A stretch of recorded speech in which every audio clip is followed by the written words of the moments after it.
My name is Shelley Corleon, and I'm a system principal with the Upper Canada District School Board, and I'm in the teaching and learning world. And one of my major portfolios is mathematics. I also have a portfolio for science, health and physical education, and Indigenous studies is another huge portfolio that I have. I'm very excited to be invited here today to share a little bit of the learning we've been doing through the ministry with the renewed math strategy and how we can help support our adult learners in mathematics. I'm thinking now I probably should have come last night for two reasons. One, this morning it was pitch black when I left home and it was pouring rain and the lights were shining brightly. And when I hit the 401 I couldn't see 3 feet in front of me. But probably more importantly, it sounded like it was one heck of a party last night. And I hear that Doug is quite the dancer, and I'm thinking that maybe I could have learned a step or two from him. If any of you know me, you know that every time that I do a workshop with people, I always have people do some mathematics. That's the best way that we can build capacity in math for our students and for us as learners if we actually do the math and begin to gain some self-confidence. As we know, our adult learners are probably the cohort of learners who frequently have a lot of anxiety with mathematics. As parents ourselves, sometimes we share that same anxiety, and we hear frequently in parent-teacher interviews that it's okay, you're just like mommy, I couldn't do math, and that's okay. As the Literacy Basic Skills Committee, you recognize that you would never say that about reading or writing. It's okay, mommy can't read, and that's okay if you can't read. But for some reason, we think you either have the math gene or you don't. And I'm here today to dispel that myth that we all have the math gene and that we actually can grow our brains, and our adult learners can grow their brains and do mathematics as well. So we're going to talk a little bit about some strategies that you can use as adult instructors and support staff to help build that growth mindset in our learners. And then we're going to dig into a few areas where we can build some math skills with our students. So thank you for having me. All right. So we're learning to build adult learners' self-confidence, so they're feeling that they can do math, but also their self-efficacy, knowing that they can persevere and stick with a problem until they can solve it with mathematical literacy skills. So that's our goal for today. So we're going to do a little minds-on. I'm going to give you a multiplication fact, and I'm going to ask you, just in your head, so we don't need the sticky note yet. Just in your head, I'm going to ask you to calculate the answer to this very simple problem, and then we're going to harvest out the ways that you came upon it, okay? So here we go. What is 18 times 5?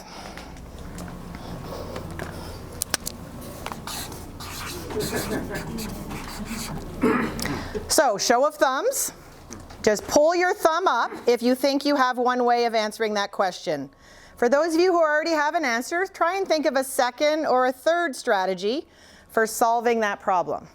So just thumbs up when you have one. If you have a second or a third, you can show a finger out. And then I'm going to ask you to share how you came upon the answer, so don't be shy. Who would like to share? Yes? I did 20 times 5. Okay. 20 times 5. And then what did you do? You took away 10. And why did you take away 10? Because 20 minus 18 is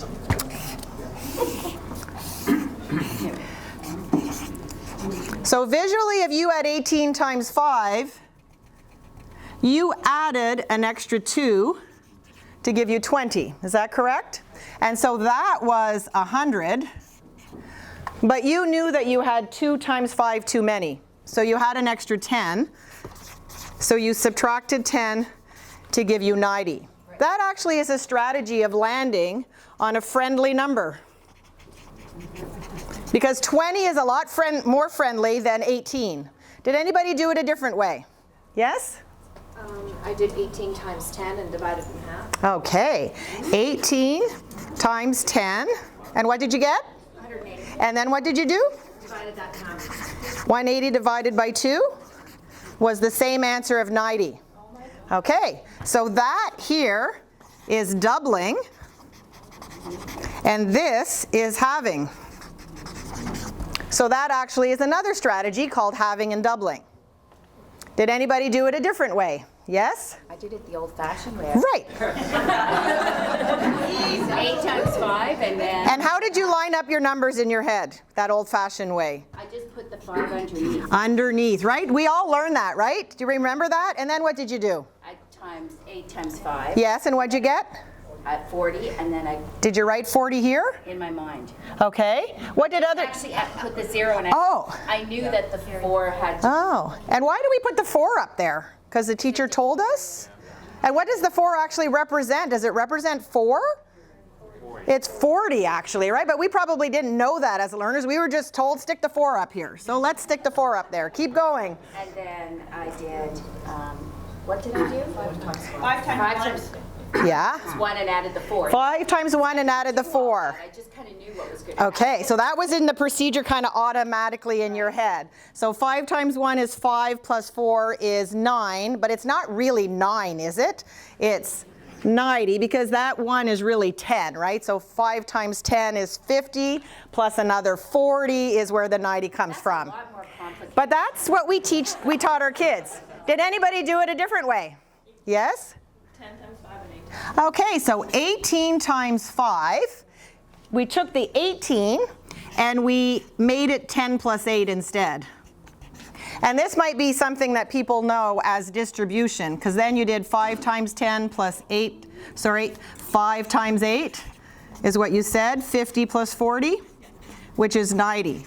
So visually, if we want to showcase that, it's the same 18 times 5 rectangle, but you divided it into 10 and 8, right? And so 5 times 10, 5 times 10, it's 18 times, 50, and 5 times 8 is 40, and then you added those to give you 90, right?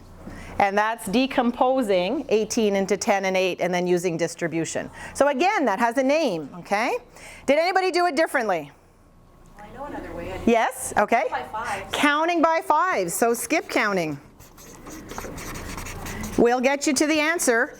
And how, you'd have to go 5, 10, 15, 20, you'd have to keep track, right, until you got to 18. But eventually you would get to 90 and that would be the answer. Did anybody do it any other way? Yes? I didn't actually do it this way, but just 18 plus 18 plus 18. 18, right. 5 of them, right? And that is called that is called repeated addition.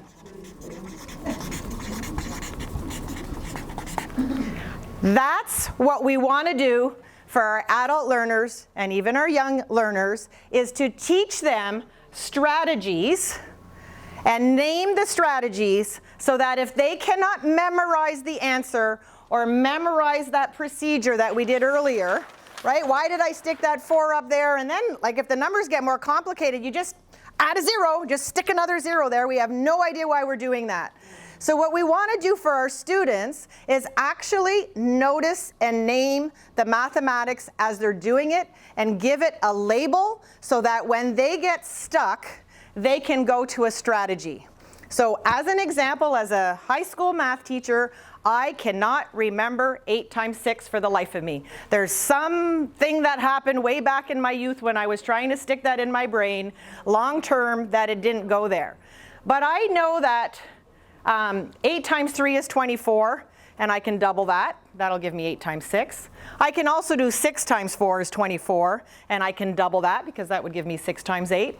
And so all I have to remember is 24 plus 24 is 48. I used to have to go, what's 8 times 7, 56, and now I got to count backwards, and that took me forever. But now I know this strategy where I can have it, make it easy, make the memory trigger, and then double it at the end. And 24 plus 24 is very easy. And even for students who can't add 24 plus 24, they can add 20 plus 20, add 4, and add 4 more. So there are strategies. This is called a number talk, what we just did. There are strategies that we can use with our students to help build that capacity. And there's many, many resources, but these 2 resources here from Sherry Parrish. One is adding, subtracting, multiplying, and dividing strategies, and one's decimals, percents, and fractions. They have tons of embedded videos. There's QR codes in the book that model for you how to do those number talks. Sherry, I'll leave them here it's Sherry Parrish, S-H-E-R-R-Y, Parrish, P-A-R-R-I-S-H. And I don't get like a kickback from her or anything like that. I just know that they have really transformed for our youth how they build understanding with numbers.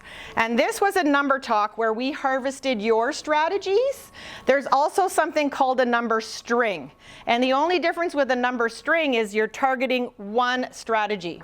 So if none of your students are using halving and doubling, and it's a very efficient strategy, you could do a string of questions to help build that understanding.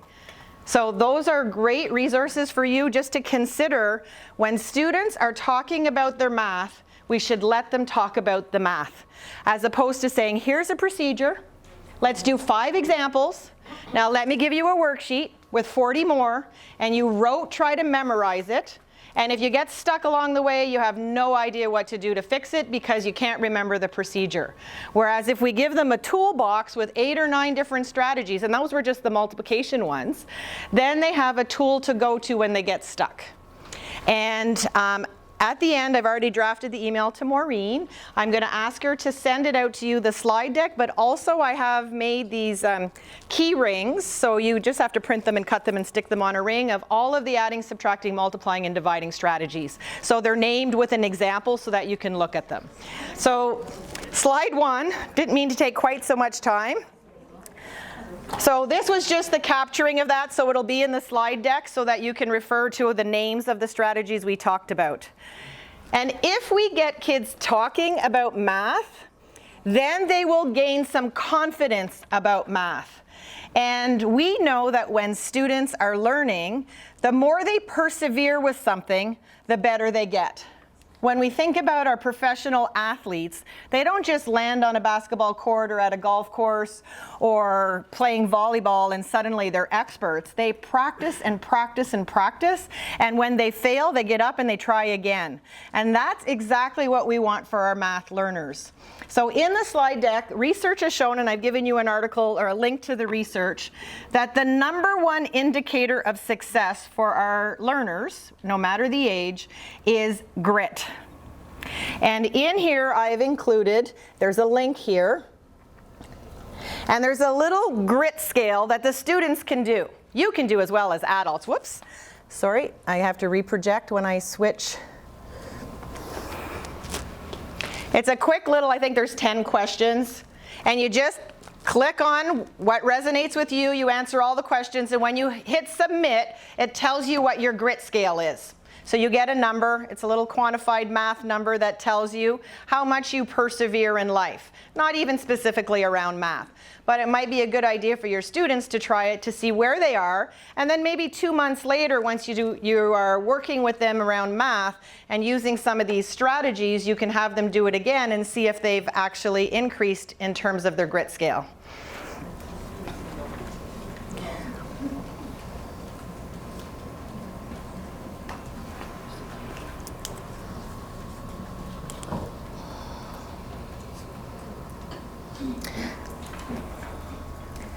So at your desk, you have a handout that are the norms that Joe Bowler has created to create conditions for students to be successful learners in the classroom. And I do want to spend a few minutes reviewing those with you. I have a little piece of a video clip I want to show you first, and then we're going to dig into those and what that might look like in your adult learners' classrooms.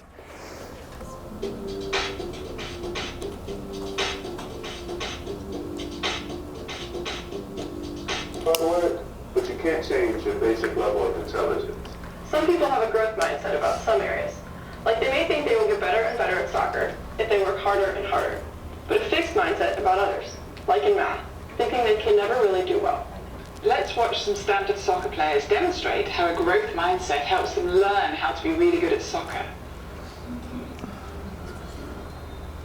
I can do this.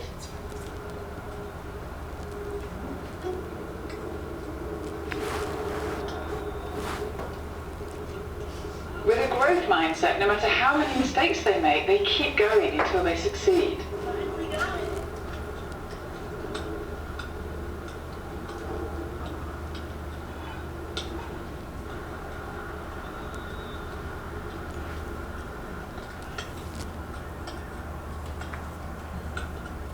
Often people people give up on math when they see something hard because they think it means they're not a math person, or that you can either do math or you can't.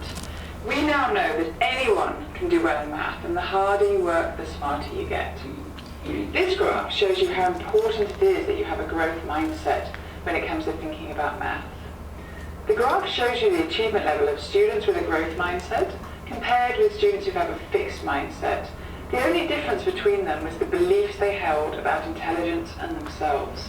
And you can see that the students with a growth mindset are on this positive, upward learning path that continues onwards and upwards. People with a growth mindset do better in school. The reason is, people with a growth mindset also engage in a set of really useful behaviors. They try harder and longer because they don't think that trying hard means they're not smart. When they make a mistake, they don't think it means they can't do math. They see it as a learning opportunity. It makes them determined to do better. They persist and don't give up when something's hard.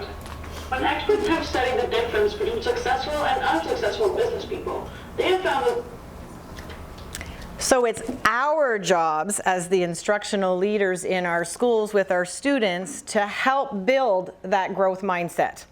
And we're going to talk about some strategies that we can use that are practical in order to build that grit in the classroom.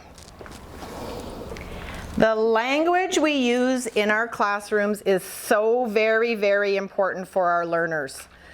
Frequently we use the language, wow, are you ever smart? Right? We'll say that to students when they get the right answer or they can describe their thinking. And that is probably one of the stoppers of learning. Maybe that's not a good analogy, but that really puts a halt to learning, because as soon as that student thinks they're smart, and that's the reason they're doing well, what happens when they make a mistake is they think, well, I must be stupid. And so all of a sudden they move to that closed mindset. So this slide just gives you quite a few examples about when kids say something or adult learners say something in our classroom. Here's some messaging that you can use in order to encourage that positive mindset. So yeah, plan A didn't work. You used the procedure and you didn't know to carry the 4 up there, and then you got all confused or you forgot to add a 0, but let's look at another way. There's always a way to come to the solution. Let's go around the room and see what some of the other students are doing, and if there's something that kind of makes sense to you or you're wondering about, why don't you ask them about it? So this whole idea of asking good questions and giving messages that they can improve when they're doing math. And it seems simplistic, but it really is so very powerful for our student learners. This one I cannot emphasize enough. We need to land in the world of mistakes to construct meaning from those mistakes. And many, many educators, including myself, really worry about kids and adults' self-confidence. And so when we maybe harvest in that example, if someone had made a mistake and we said, okay, what do you think the answer is? And someone said 90, someone said 100, someone said 95. We tend to default to the 90 and ask those kids and adults what they did, and then hope that the students who had 100 or 80, through some kind of mental Velcro, will make meaning of what the other student did. And we cannot emphasize enough that we actually have to land in the space of mistakes and talk about them and co-construct what it was, because I can assure you that 95% of the time, the student is going to say, ah, now I see where I went wrong. And it's kind of like that analogy of riding a bicycle. Think back to when you were 4, 5, 6 years old and you were learning how to ride a 2-wheel bicycle. I'm pretty confident back then that your parents didn't say to you, okay, well, you get on a bike and then you pedal forward and you got to watch your balance, and then when you're turning, just lean a little bit to the right if you want to turn right. But now you've got the ones with gears, so you can gear up, but don't pedal backwards on a bigger bike because it won't have a brake, even though this one here is a brake. And then 30 years later, someone said to you, let's go on an island and ride some bikes, and you would be able to ride those bikes. By actually doing it and When you get that first big bike that doesn't have brakes and you pedal backwards and it doesn't stop, well, very quickly you learn that that didn't work and you're going to do something else. You're going to hit the right brake and you might actually hit the left brake and fly over the handlebars and then realize, whew, better not do that anymore. Hitting that front brake is going to get me into some trouble. But you have to do it and learn from those mistakes in order to actually get to be proficient at riding a bicycle. Same thing in mathematics. So what I encourage you to do in the classroom is to set the conditions where it's not about speed, it's about learning by doing, and it's about digging into the mistakes and making meaning together. And you'll find that some of your other adult learners will say, well, I don't agree with that. I'm thinking this, and then you can unpack that conversation and then get to the point where the students have that understanding. So mistakes are so valuable. Questions equally are so very valuable in the classroom. So in the slide deck, I've given some examples of some words you can use when you're asking questions. But you know, some basics, tell me about your thinking. Show me what you were thinking. Can you represent this on a sheet of paper so I can see your thinking? And then actually bring those models up and ask some good questions. So sometimes we want to be very inclusive in our classrooms, and we might get 10 students working on a problem, and they might have chart paper or whiteboards, and they solve the problem, and then we throw them all up on the wall, and we ask the students to do a gallery walk and just walk around, and we hope that if their solution was incorrect, they'll look at another solution and have some understanding of a different way and maybe a more efficient or appropriate way to get to the solution. I challenge you as educators to think about your learning goal for that day, and then to pick 2 or 3 or 4 pieces of work to get at that understanding. So if you see that there's a misconception with your adult learners, well, let's start with that up on the wall. Let's post that one up and let's talk about it. Or if you see that so I'll use a very simple elementary example. If students are starting to learn to multiply and they're asked to count Lego pieces, and then they just randomly draw Lego pieces on their paper, that really leads them to have to count them all. Students might become more efficient and start to line those Lego pieces up in rows, and then they start doing groups of 4 groups of 5, 7 groups of 5, then they start skip counting, then they start multiplying. So the intentional representation of lining those up is a really important idea in multiplication. So as adult learners, when you have those solutions, pull them up and say, okay, let's compare this one to this one. Which one was more efficient and why? Let's talk about that. And so then you can push the students who are randomly lining them up to actually line them up more efficiently. Now that's a simple multiplication example, but it's the same principle in anything you do. If you're trying to figure out what the best cell phone plan is, to know what's going to be the most cost effective in your cell plan, have them muddle it through. Some will do a T-chart or a table of values. Some will do it graphically and look for the intersection point and then can see visually, and actually bring those up and talk about those different representations and how using the graph maybe made a good visual connection as to when the plans cost the same and when you should buy plan B versus plan A. But it's the idea of you being intentional about picking out the 2 or 3 examples that actually will build the thinking that you want them to have, or that learning goal. So when you do that through questioning, tell me a little bit about your solution. I see you used a T-chart. How did that help you?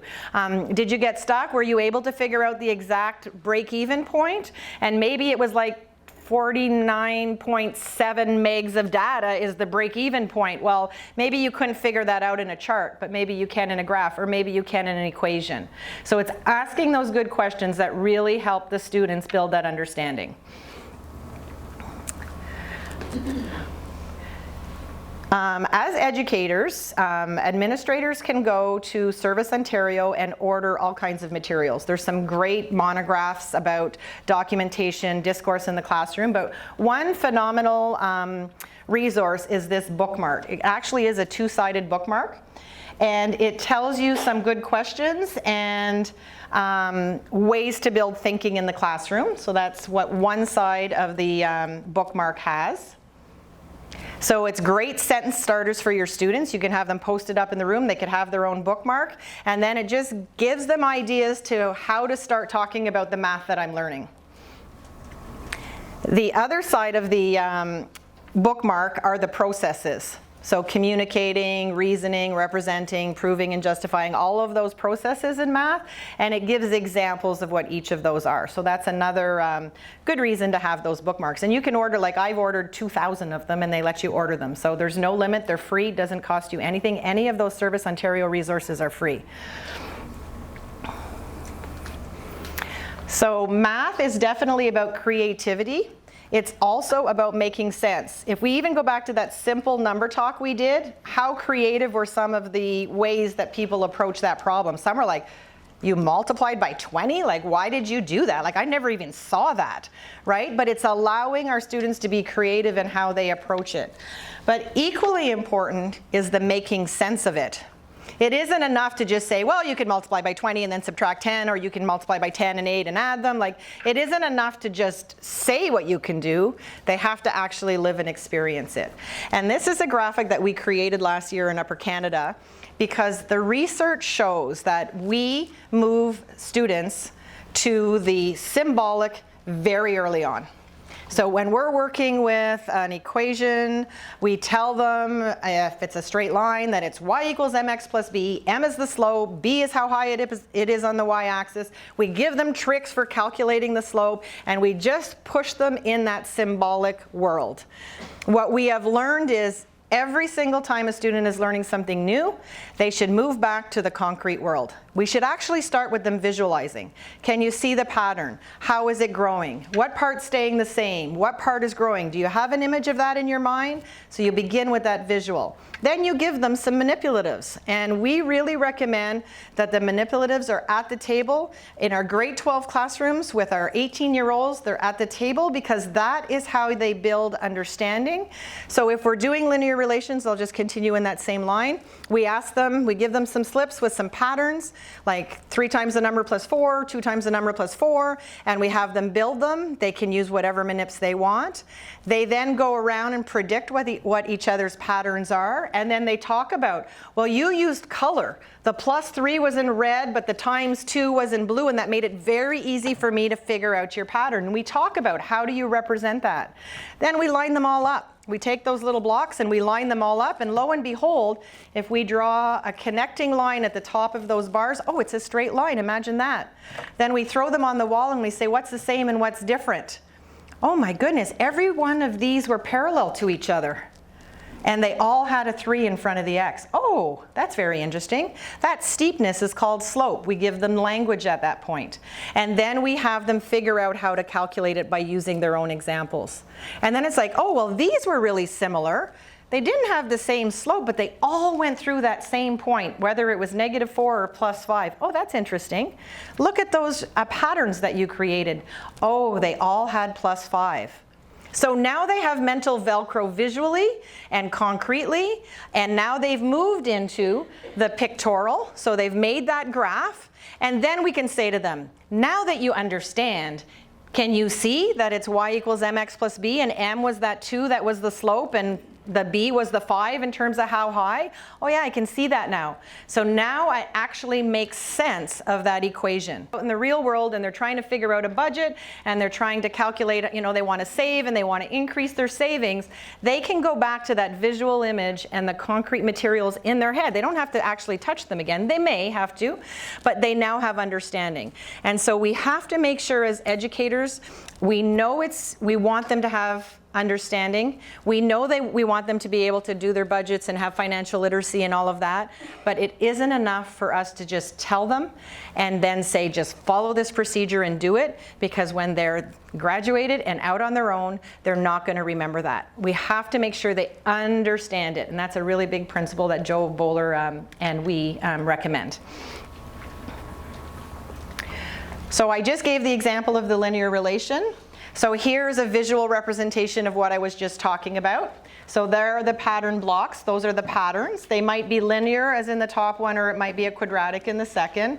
There's a T-chart, there's a graph, there's an equation, and then there's actual thinking at the bottom of that graphic. It's hard for you to see, but you'll have it in the slideshow when Maureen forwards it to all of you. But that's the moving from the visual, concrete, symbolic, pictorial, and symbolic world.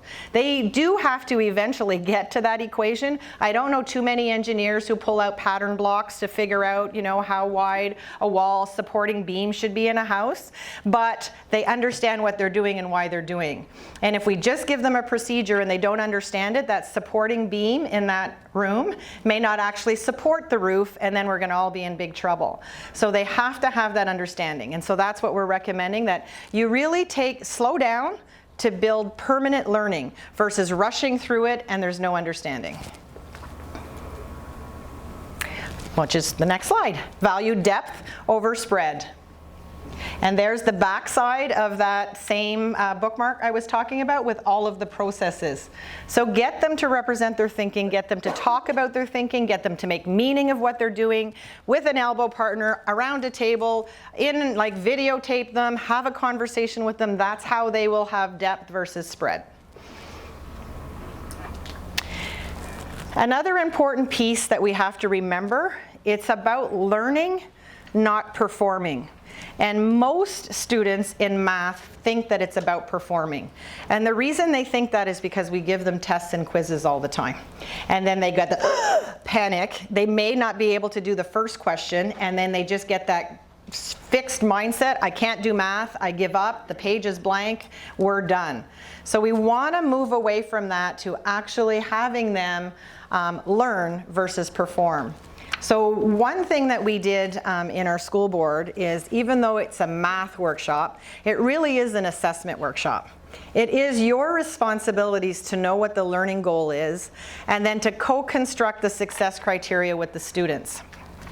So as an example, if students are solving a problem, it could be, I'm making my budget and I can't make ends meet, and they're looking at the problem and they see someone else's budget, and then you observe them saying, well, what did you do here? How did you do this? And they're having a conversation. As the teacher, you notice that dialogue between two peers is a way to make understanding of a problem. And you say, did it help you to talk to her? Did that, yes, that really did. Okay, so in a couple of minutes, I'm gonna ask you to share your dialogue a little bit. And then a few minutes later, I get them to share.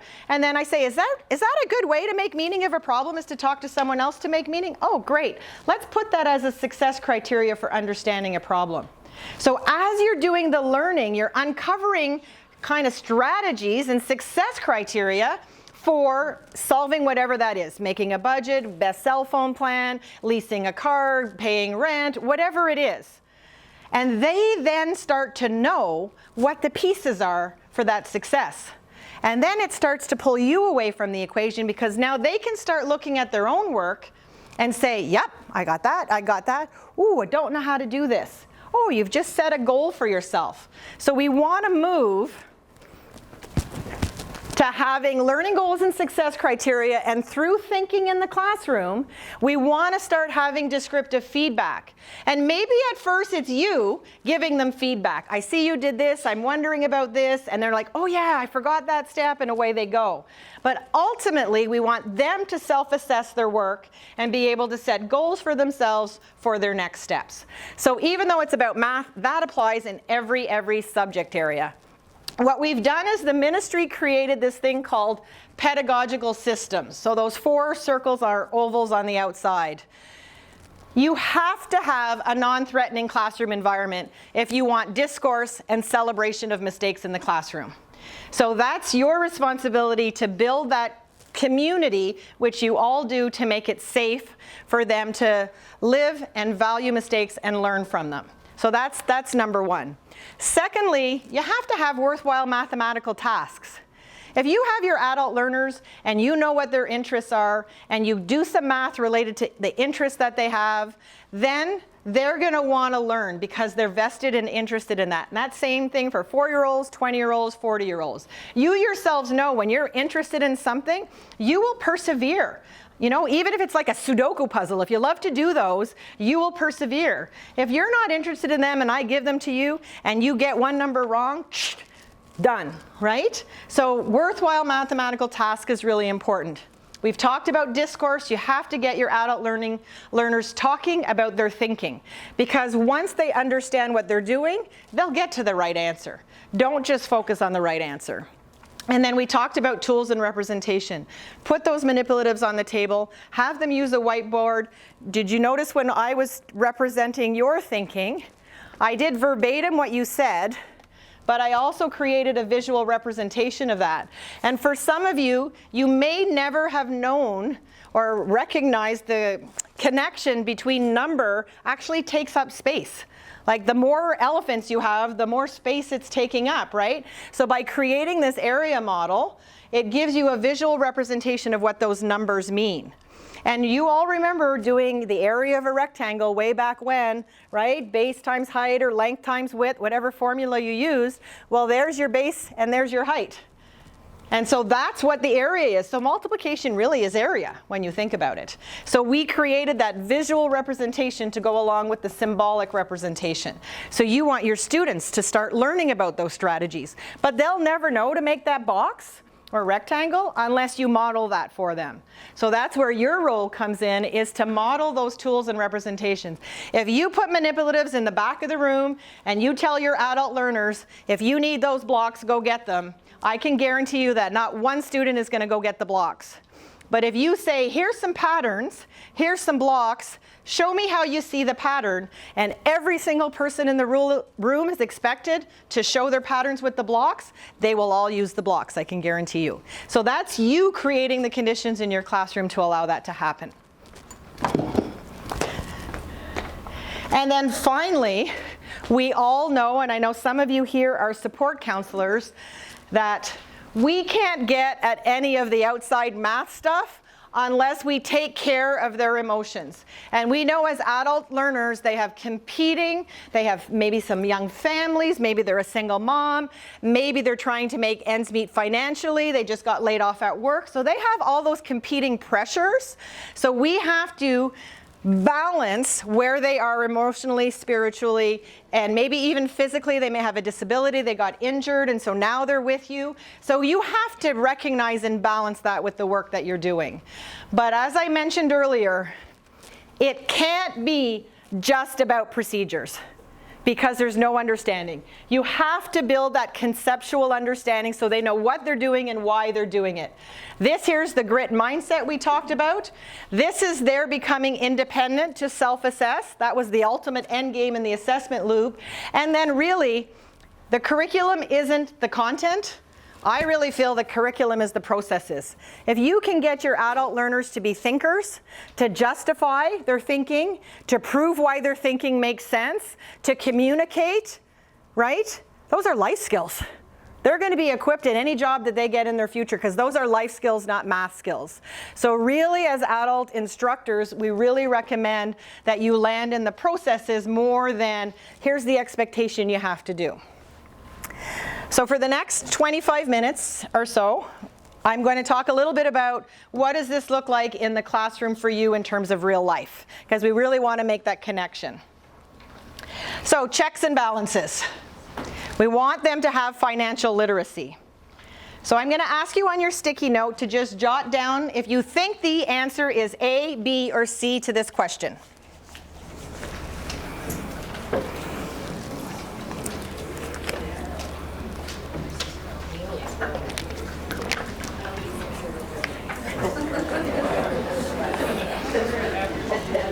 Okay, put up your sticky if you think it's A. B? C? All right. It is A. 5%, that's it.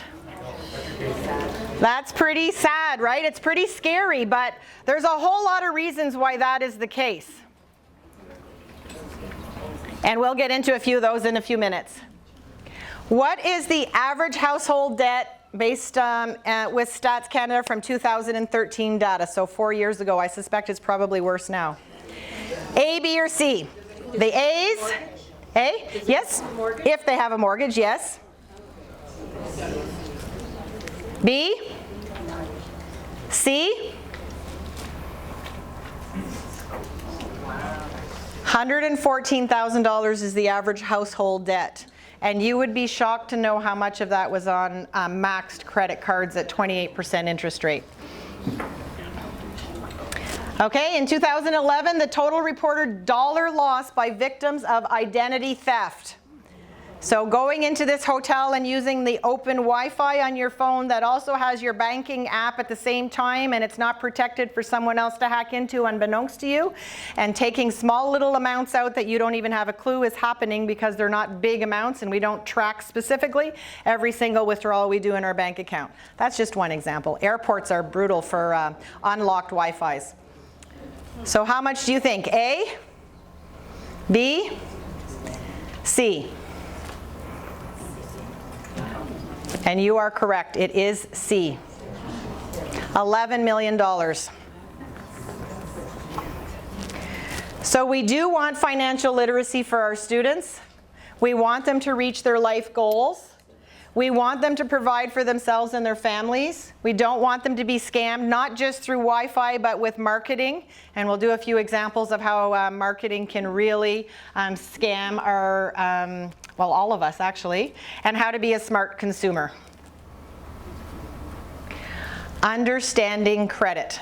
So I'm going to give you a little example. So you buy a sofa. It's $1,200. You bought it on February 21st. You use your credit card. It's not due until April 6th, so you've got some time to save your money. You get paid on April 1st, so you take $1,000 right away and you put it against that $1,200 because you certainly don't want to pay interest on $1,200. And then you pay the balance on April 10th, 4 days after April 6th, because you have $200 left and you're thinking that's not going to be too bad. So what amount will be charged interest, do you think? Turn and talk to your elbow partner.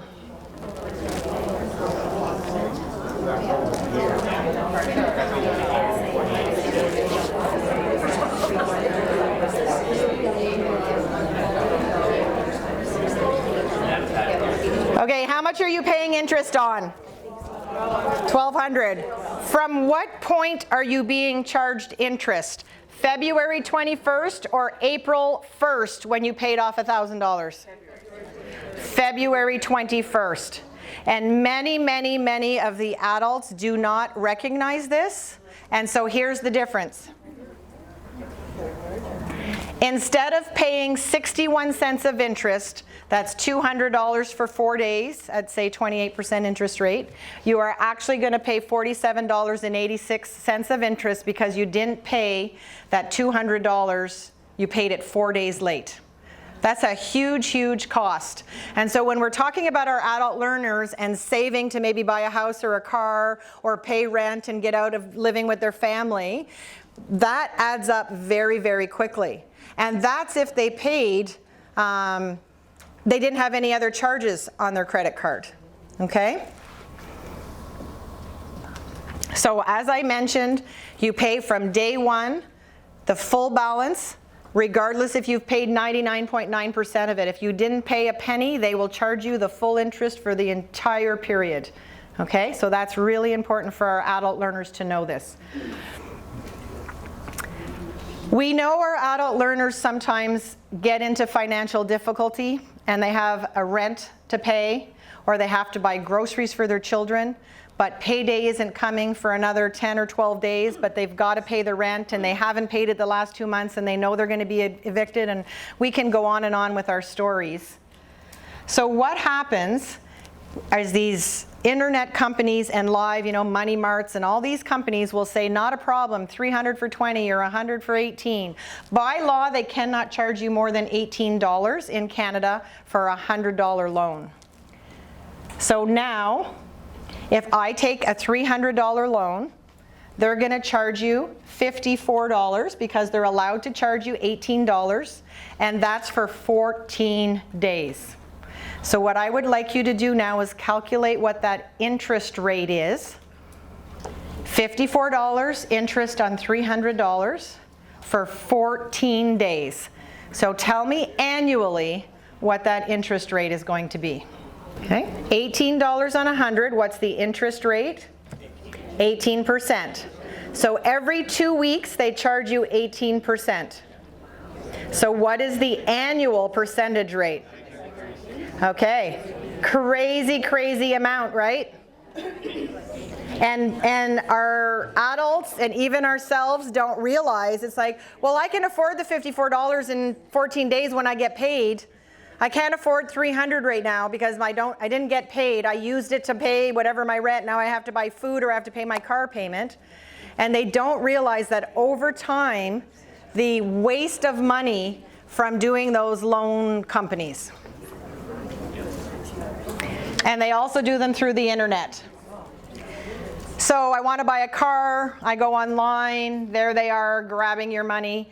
They'll give you a $5,000 loan and they'll say, not a problem, you just have to pay $193 a month for 5 years. Well, I don't have $5,000 to buy the car, but I have $193 a month. I've made a budget and I can afford that. What are they charging you for that $5,000 loan? Do the math.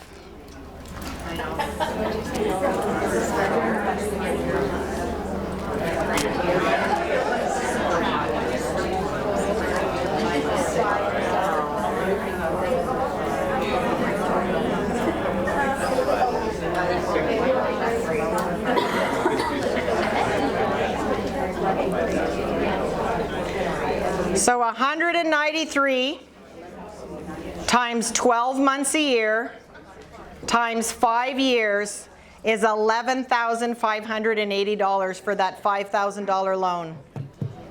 Now, if you go to a bank and get a line of credit at 4% interest rate, that'll be a whole different number, right?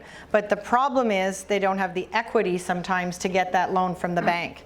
So that's where you come in terms of making a manageable budget that they can save money and then be able to make some of those larger purchases. Rent to own, we see that all the time. Leon's, the brick, buy this couch, you can afford it. It's only $32 a week.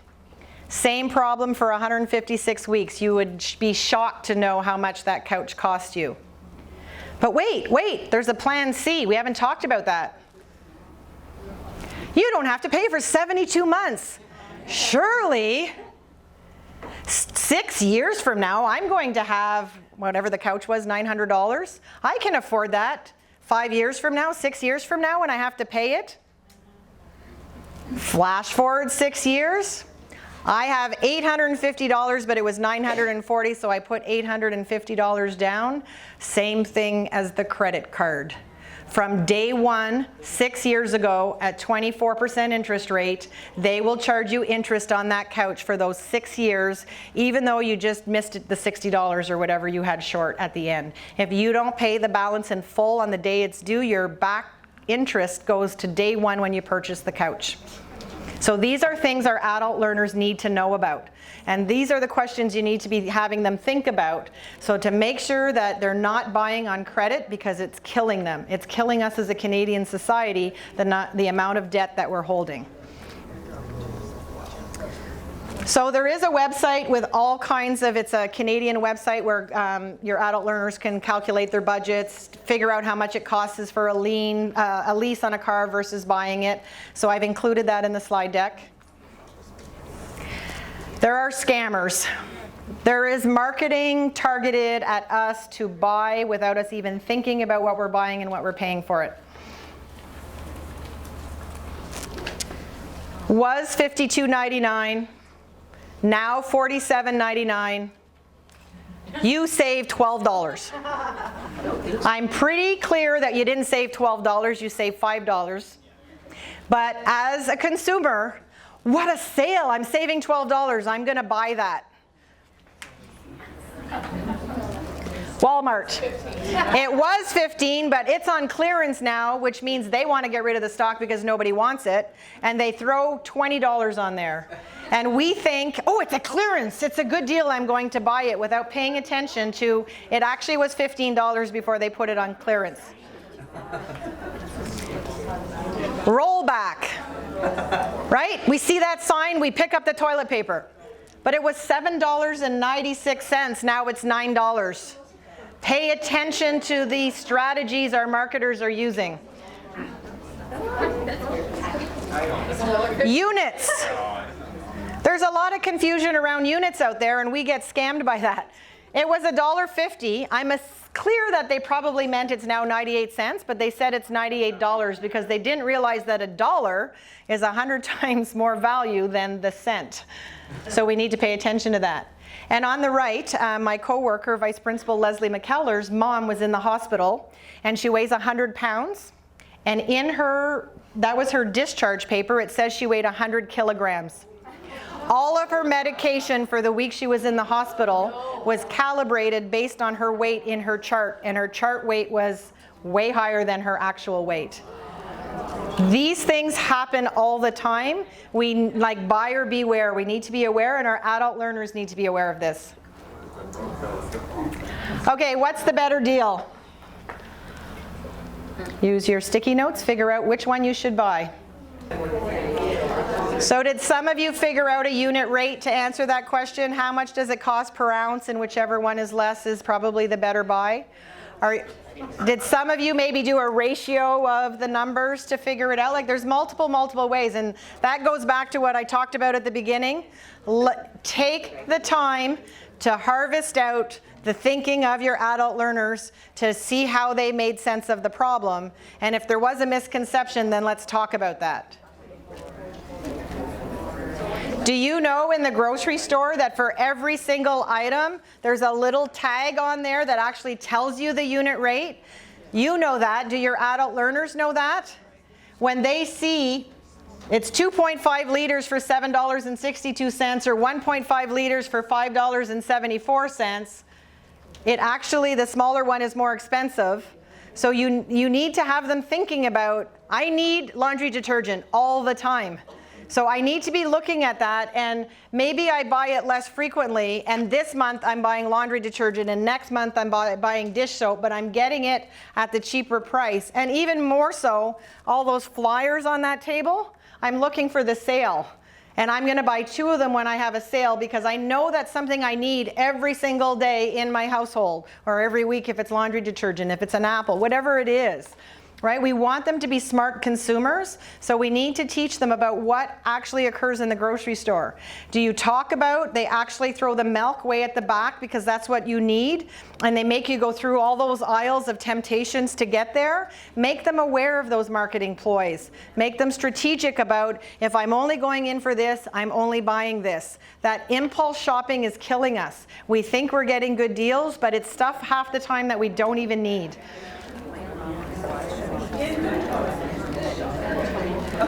So, many of our adult learners don't get newspapers. Many of us don't get newspapers. Many of us don't get those flyers that are piled up on the desk here, but they mostly have a phone.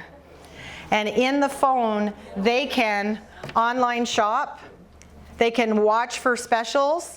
And do you know that when you go in and you say you're going to buy something online and you don't actually check out, but you leave it in your cart, that they will start targeting you and giving you discounts because they know you were thinking about buying that? Which is the better deal? Which would you take?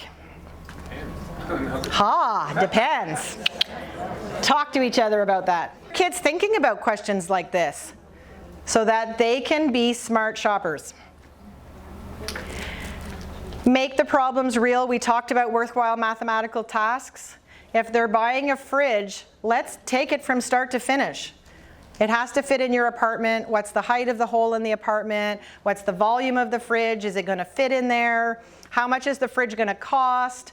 Let's do some comparison shopping at the different stores. Which is the best price? What features? They try to sell you all these features you never use. Do you need those bells and whistles? Is there a financing plan? What interest rate are they charging you for that finance plan? What budget are you putting to put aside that $18 a month so that in 5 years the money is sitting there for you to use to pay for that fridge? Make it bigger problems than just these small little activities. I don't want the fridge anymore. That's too much. There you go. Have them plan a feast in your schools. Do something for the community in a shelter and have them take it from start to finish.